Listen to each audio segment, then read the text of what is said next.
because in all their different scenarios of how Jesse got King's blood on his shirt, one scenario that no one wants to look at is that maybe he got the blood on his shirt because he was next to King when King got shot. One scenario we would have to definitely rule out is the one Andrew Young claiming that when King's body was removed, Jackson kneeled down and put both his hands in the blood and wiped it on his shirt. Well, you have to rule that one out, and here's why you have to rule that one out. And if what they're saying is true, that once King got shot, there was hordes of police that stormed in that courtyard and quickly took over the crime scene, well then no one was allowed to go up or near around that balcony, around that spot where King had laid and his blood was at. Police was there. If what Andrew Young is telling us is true about them being there on the scene soon as the shot happened, police was there. If what Andrew Young is telling us is true about them being there on the scene soon as the shot happened, then Jesse couldn't have got up there because the police cordoned everything off.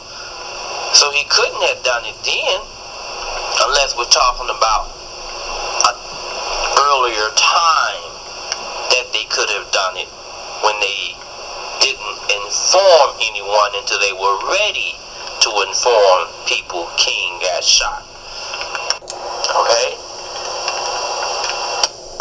But the point is, we know Jesse didn't go up on that balcony with all them police swarming around there to put his hand in that blood. We know he didn't do it like that. Okay? I've drawn 5 different illustrations to try to explain by the testimony of what I'm hearing from Jesse, to explain how he got the blood on his turtleneck shirt. If the blood on Jesse's shirt was splattered, it's possible that it could have came from above when he was talking to King from above, if that's true. Then we have to look at a situation if the blood was smeared on Jesse. What's the other scenario? How that could have happened? That means he had to have been much closer to King to have the blood smeared on him. The turtleneck is the key. I went through we can go through these illustrations. Illustration number 1. Jesse is standing below King. King is standing on the balcony. If an alleged bullet shot came from across the street, the force of the bullet from the blast immediately struck Dr. King, forcing him back. Any blood would have went backwards with King, not touching Jesse. Illustration 2. Possibility that when King leaned over the railing to talk to Jesse or Ben, that could be a shot came from underneath. Shot striking King from underneath would have knocked his head back. Again, any blood would have went backwards with his head.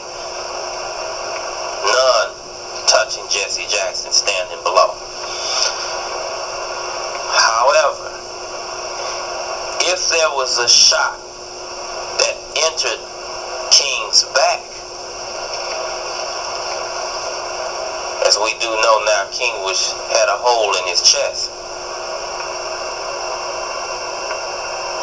The bullet would have exploded out of his chest, splattering blood forward on the railing and down on the grounds where Jesse was standing.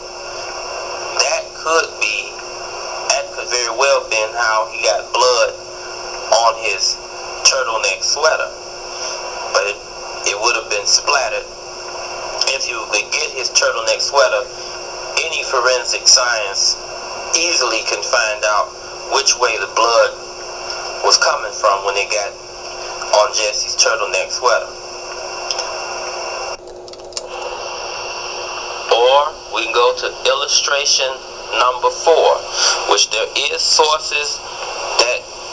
few sources that do place Jesse Jackson on the balcony with King. Even Jesse, the biggest person, is Jesse Jackson himself, places himself with Dr. King on the balcony.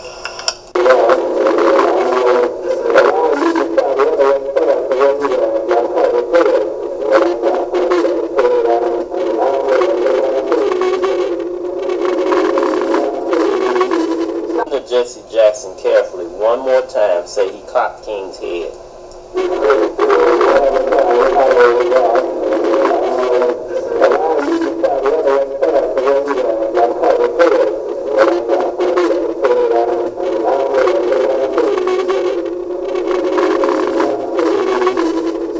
So you heard Jesse say out of his own mouth he cocked Martin's head.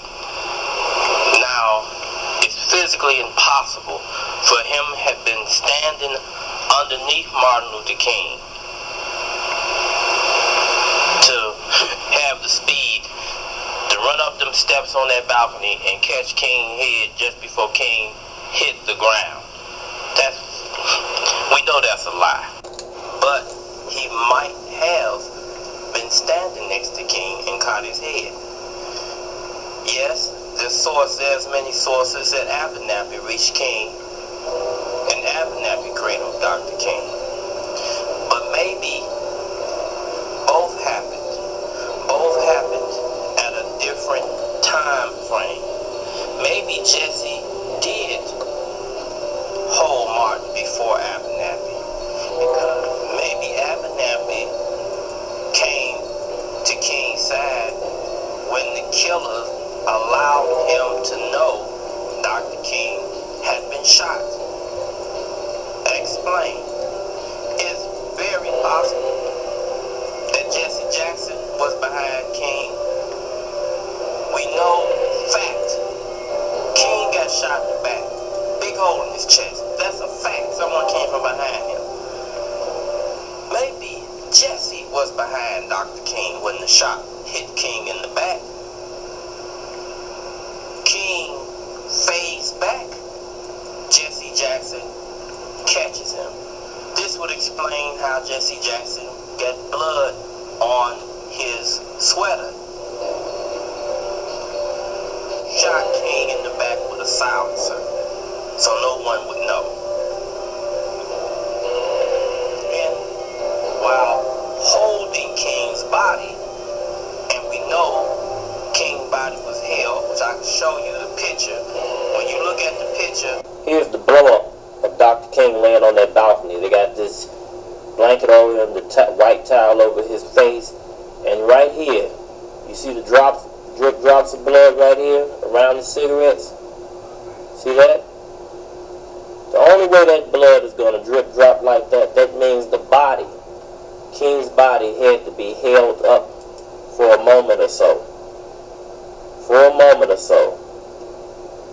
So while King bled, the blood was running down his chest.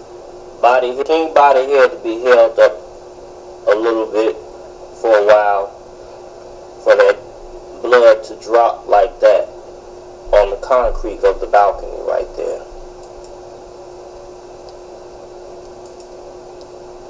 And we know Dr. King was bleeding from his chest. We know he was bleeding from his chest right here. As you see, that blood was running down around his stomach, down his back. Because again, this picture is, they're holding him by both of his arms, because he's in the same position as his body laid on that balcony. And so he was bleeding from his chest, as illustrated right here. Blood was pouring down, hit the ground, as Jesse, who himself says he cocked the head of Dr. King. So he very well could have cocked the head of Dr. King, and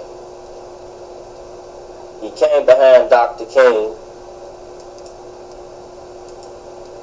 right here. This is a wall here. This is the door here, 306. Dr. King comes out. He wouldn't see who's behind him. Anyone could just stand right there and surprise someone coming out this door. I think Billy Cowles, knowing that he's one of the conspirators as well, I think what his role was when he was in that room 306 with Abernathy and Dr. King, I think his role obviously was to keep Abernathy in that motel room and bring Dr. King out of that motel room.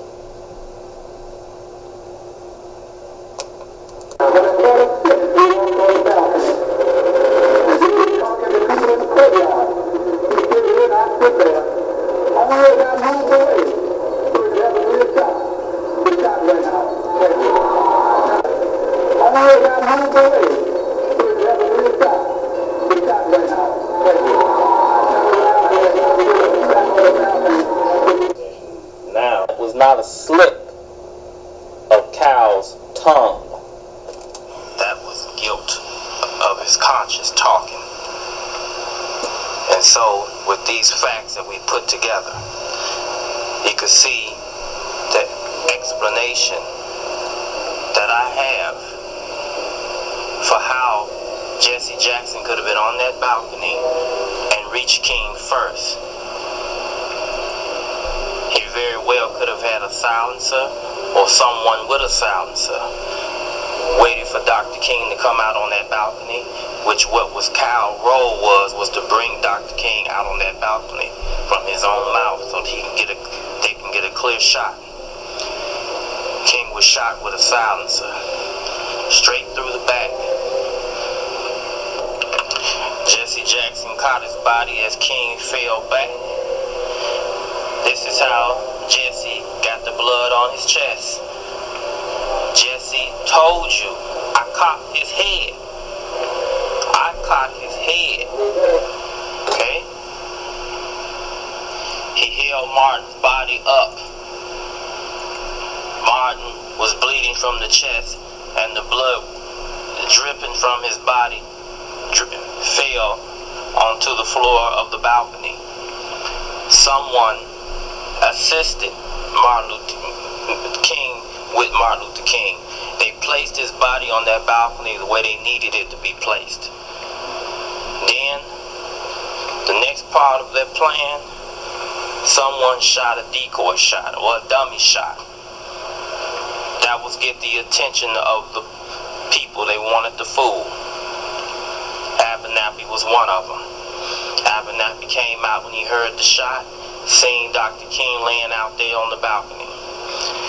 Billy Cowles' own testimony is that he got a blanket and he put it over Dr. King's body, claiming he didn't want Dr. King to catch a cold. Well, now we know what the blanket was really there for, what its purpose was, to cover up that wound in the chest. Jesse Jackson had made another error in the conspirators' plan. This error was more larger than the Turtleneck error he had made. Some moments after King was shot, Jesse would call Coretta Scott King